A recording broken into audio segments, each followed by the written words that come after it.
Alors voilà, on était arrivé aux équations stoichiométriques, qui était le premier, le chapitre suivant sur lequel on allait travailler. Alors les équations stoichiométriques, on a vu que c'était donc l'écriture d'une réaction chimique. Ici, stoichiométrique, c'est pour nous donner donc les proportions stoichiométriques, c'est-à-dire les rapports entre les différents éléments, les quantités quelque part, les proportions, plus que les quantités d'ailleurs.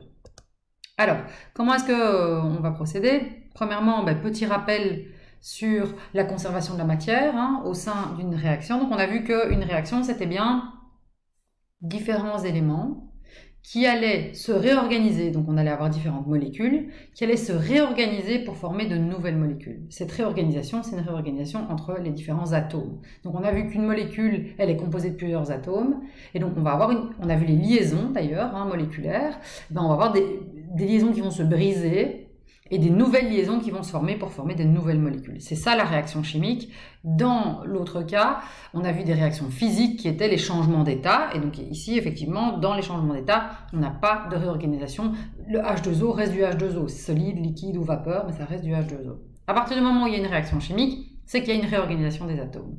Mais par contre, cette réorganisation, on ne va rien ne se perd, rien ne se crée. C'était chaque fois cette même phrase, mais donc effectivement, ici aussi, les atomes qui étaient là, ils vont se retrouver à la fin. On a vu que l'atome, c'était la caractéristique minimum de la matière. Donc une matière, elle est au moins formée d'un atome. Et donc ça va rester. Ils vont se réorganiser différemment, donc les molécules vont changer, mais les atomes ne vont pas changer. Et donc clairement, les quantités d'atomes non plus ne vont pas changer.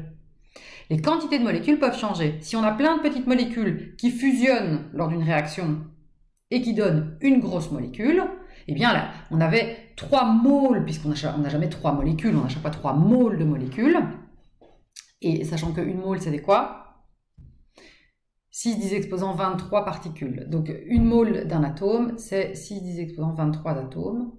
Une mole de molécule, c'est 6 10 exposant 23 fois cette molécule. Et donc on avait, par exemple, une mole de quelque chose, plus une mole de quelque chose, plus une mole de quelque chose, qui allaient fusionner pour donner une mole d'une grosse molécule. Donc 3 petites molécules donnent une grosse molécule. On avait bien donc 3 moles au départ, et on n'a plus qu'une mole à la fin. On est tous d'accord. Et donc ici, dans ce cas-ci, on est bien conscient que le nombre de moles a changé, mais par contre le nombre d'atomes n'a pas changé. Si on avait un carbone, un carbone, un carbone, la nouvelle grosse molécule, elle doit être composée de 3 carbones. Ok? Donc, c'est ça la conservation de la matière. Du coup, comme on a vu que les masses, qu'est-ce qui créait la masse de la matière? C'était principalement le noyau des atomes, le noyau des atomes avec les nucléons, vous vous souvenez, protons et neutrons, c'est ça qui pèse. Et donc, si le nombre d'atomes qu'on avait au départ est retrouvé à la fin, la masse n'a pas changé, la masse totale ne va pas changer. Donc si on prend tous les réactifs, qu'on les pèse, on aura une masse. Si on prend tous les produits qu'on les pèse, on aura la même masse. En tout cas, si on n'a rien perdu. Ça, c'est dans un contexte, évidemment, de réaction en milieu fermé. Dans certains cas, on va avoir, par exemple, du gaz qui va s'échapper. Mais donc la masse des produits va être plus basse, mais parce qu'on a du CO2 qui s'est échappé et qui a une certaine masse. Okay. Donc la masse des réactifs dans un système fermé est la même que la masse des produits. Le nombre de moles de chaque atome est conservé. Okay, donc si on avait 6 moles d'oxygène, on doit avoir 6 moles d'oxygène de l'autre côté. Que ce soit l'oxygène dans H2O qui devient O2, ça ne change pas que si on avait 6 moles de H2O, j'aurais 6 moles de O, mais comme c'est du O2, on aura donc 3 moles de O2. Okay, donc vous allez devoir faire le rapport entre le coefficient qu'on verra tout à l'heure, le coefficient qui s'écrit donc devant, et la quantité avec l'indice, c'est-à-dire la quantité d'atomes qu'il y a dans une molécule. On le verra juste après. Donc le nombre de moles de chaque atome est conservé. Par contre, le nombre total de molécules n'est pas conservé. C'est ce que je vous expliquais. Des petites qui fusionnent en une grosse, le nombre ne reste pas le même. Il faut préciser les états physiques. Et justement, ici, on va voir les coefficients. Donc, ici, on va avoir nos différents indices. Ça, c'est quand on fait avec les valences. Valence de l'oxygène 2, valence de l'hydrogène 1. On croise et on met le 2 ici et le 1, on ne l'écrit pas. Okay, donc ça, c'est ce que vous avez dans votre feuille récapitulative que je vous ai donnée sur la nomenclature et sur la règle des valences. Donc, comment est-ce qu'on écrit une molécule? Donc ça, c'est la première étape. Vous allez écrire votre molécule en respectant les valences. H2, il existe comme ça dans la nature, et O2. Ici, la réaction, on vous dit qu'il faut 2 moles de H2 qui vont réagir avec 1 mole de O2 pour former 2 moles de H2O. Donc ça revient au même que de dire j'ai 1 mole de H2 et la moitié d'une mole de O2 qui vont donner 1 mole de H2O. C'est bien une proportion, j'ai 2 fois plus de ça que de ça. Ici, j'ai bien 2 fois plus de ça que de ça, puisque là, j'en ai qu'une demi. Donc, c'est une question de proportion, et ces proportions doivent être respectées. Hein. C'est ce qu'on a vu avec la recette, avec farine, œuf et l'histoire des crêpes. Okay, donc, c'est ça que va nous donner comme information. Et donc là, l'équation stoichiométrique, c'est bien les proportions qui doivent être respectées pour fabriquer de l'H2O, par exemple. Pour fabriquer de l'H2O, il te faut un H2, un demi-O2, et tu auras fabriqué 1 mole de H2O. Au niveau des types d'écriture, on va se focaliser sur les 2 premières. La dernière, on ne la verra pas cette année. Donc, écriture moléculaire, premièrement. Et puis l'écriture ionique. Et je vous ai dit ici, l'écriture ionique nette, je ne vous demande pas de la connaître pour l'examen.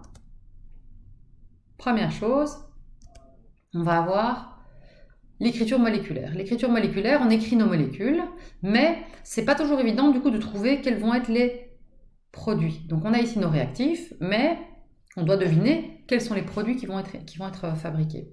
Pour une réorganisation, mais il faut effectivement quelque chose qui se brise et qui se reforme. La plupart du temps, on peut avoir des réactions de dissociation, tout simple. Donc par exemple, j'ai mis du NaCl dans de l'eau, la dissociation va me donner du Na+, et du Cl-, aqueux tous les deux, puisqu'ils sont dans une solution aqueuse, ils sont dans de l'eau. Donc là, c'est juste une dissociation, et j'ai ma liaison qui est une liaison ionique qui se casse et qui forme 2 nouveaux ions. Ça, c'est l'équation la plus simple.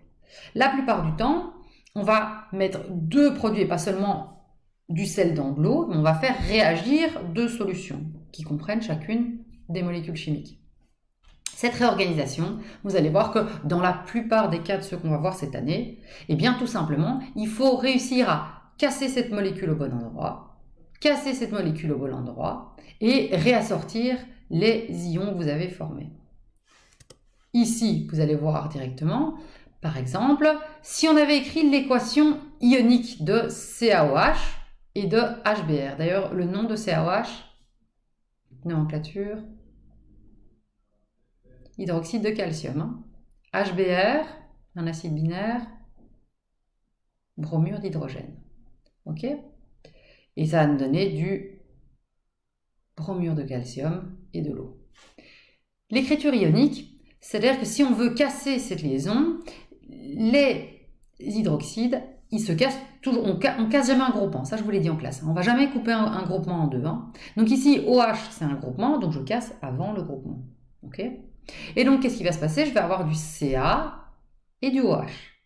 OH, on sait que c'est un groupement OH-, ça vous l'avez dans la table, de nouveau au verso de la feuille que je vous ai donnée.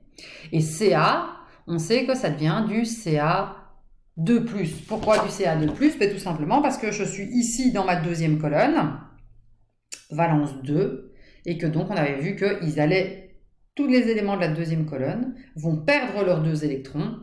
Hop, je dis ça mais vous ne voyez pas la feuille. Donc la deuxième colonne ici. Et on a vu que les éléments de la deuxième colonne, ils vont perdre leurs 2 électrons. Hein, ils vont perdre leurs 2 électrons pour arriver à 0. Hein. Le plus simple, ce n'était pas de gagner 6 électrons, mais bien de perdre 2 électrons. Alors, l'image est un peu retournée, je ne sais pas si vous allez la voir au final à l'endroit ou à l'envers.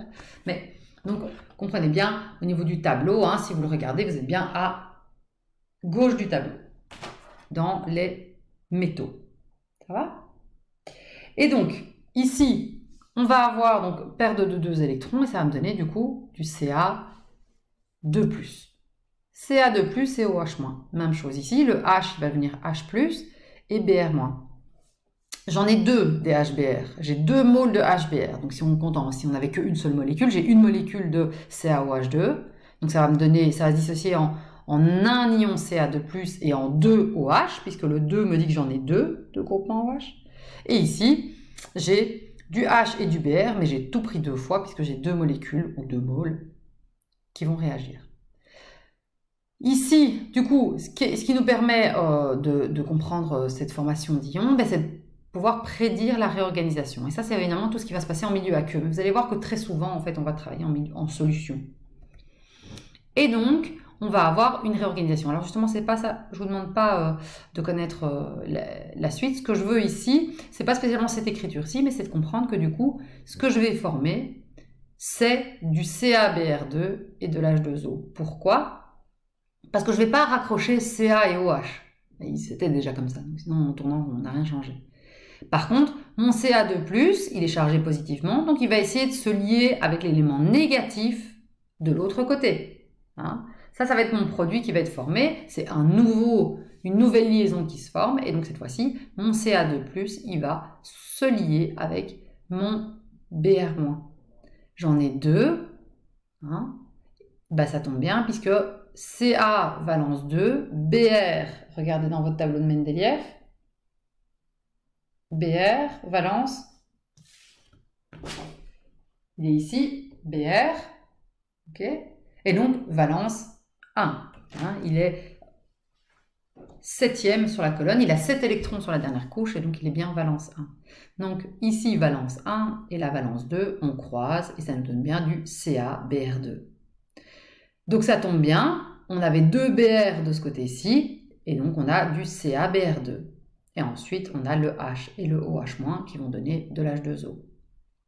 Maintenant, si effectivement on vous demande de pondérer, c'est-à-dire si on ne vous donne pas les coefficients, mais tout simplement, vous écrivez les molécules de manière correcte, CaOH2, HBr, qui va donner du CaBr, 2, puisque c'est valence 2 pour le Ca et valence 1, et de l'H2O. Et ensuite, vous allez pondérer en mettant ces coefficients pour être sûr d'avoir le bon nombre de chaque côté, mais on fera les exercices juste après. L'équation ionique nette, je ne vous demande pas, vous ne devez pas la connaître. Alors pour écrire l'équation ionique, pour réussir à réorganiser les différents éléments et les différents atomes entre eux, eh bien il faut d'abord savoir, quand on ionise, comment est-ce que ça s'ionise, hein? Quels sont les ions qui vont être formés. Donc par exemple, mon NaOH, comment il va se dissocier. Et il faut savoir que ça va donner du Na+, et du OH-. Okay, donc vous devez connaître vos groupements et vos valences, et à savoir si ça va devenir un anion ou un cation, vos ions. Hein. Donc les ions correspondants qu'on a vus au début du cours, c'est ici qui vont nous servir. Après, acide fort et base forte, tout ça on verra plus tard. Vous devez connaître les groupements, ok, tout ça on verra après. On va avoir différents types de réactions. Hein. Les acides bas, c'est un transfert de protons. La précipitation, c'est la formation d'un solide. On mélange deux solutions et on a la formation d'un précipité dans le fond de notre bol. Complexation, vous ne devez pas connaître. La volatilisation, formation d'un gaz, tout ça, c'est pas spécialement ce qui va nous intéresser. Ce que vous devez retenir, c'est principalement qu'on pourra voir, on essaiera de voir ça en fin d'année, l'oxydoréduction. Et l'oxydoréduction, elle, par contre, il y a surtout des transferts d'électrons. Hein, et donc, dans ce cas-ci, on va avoir un changement de l'état d'oxydation. Et donc, on verra que si on fait l'état d'oxydation de n'importe quelle réaction, ben, les états d'oxydation ne changent pas. Hein, les états d'oxydation restent exactement les mêmes pour toutes les molécules. Et on verra que, pour tous les atomes des molécules, et on verra que si on fait la même chose dans une oxydoréduction, eh bien là, on a une modification de l'état d'oxydation. Okay, donc ces états d'oxydation, vous allez voir que ça nous permet de savoir si on est dans une redox ou si on est juste dans un autre type de réaction. Pardon. Hein, donc ça c'est, mais ici, pour le moment, comme on n'a pas encore vu les redox, on ne va pas systématiquement vérifier si on est dans une redox ou pas. On part du principe qu'on n'est pas dans une redox. Ok, donc pour le moment, on veut surtout, ce qui va nous intéresser, c'est les transferts de H+, mais surtout les ionisations et pouvoir prédire les précipités. Alors, premièrement, on vous dit, alors ça, je ne vous demande pas les différents types de réactions, c'est pas ce qui va m'importer. La réactivité, ça c'est par contre intéressant de comprendre qu'un hydroxyde va réagir avec un acide binaire pour donner un sel et de l'eau. Vous pouvez déjà prédire ça, c'est ce qu'on vient de faire. Hein. Un hydroxyde va réagir avec un sel ternaire pour donner ici un acide ternaire pour donner un sel ternaire. Ok ? Ici, vous avez un métal avec un acide binaire qui va donner un sel binaire, et même chose ici avec un sel ternaire. Donc ça, c'est la réactivité. Vous ne devez pas connaître ça par cœur, en le faisant instinctivement, on va chaque fois tomber dessus. Alors maintenant, on va essayer de faire justement les bilans de matière, et ça, c'est pour la vidéo prochaine.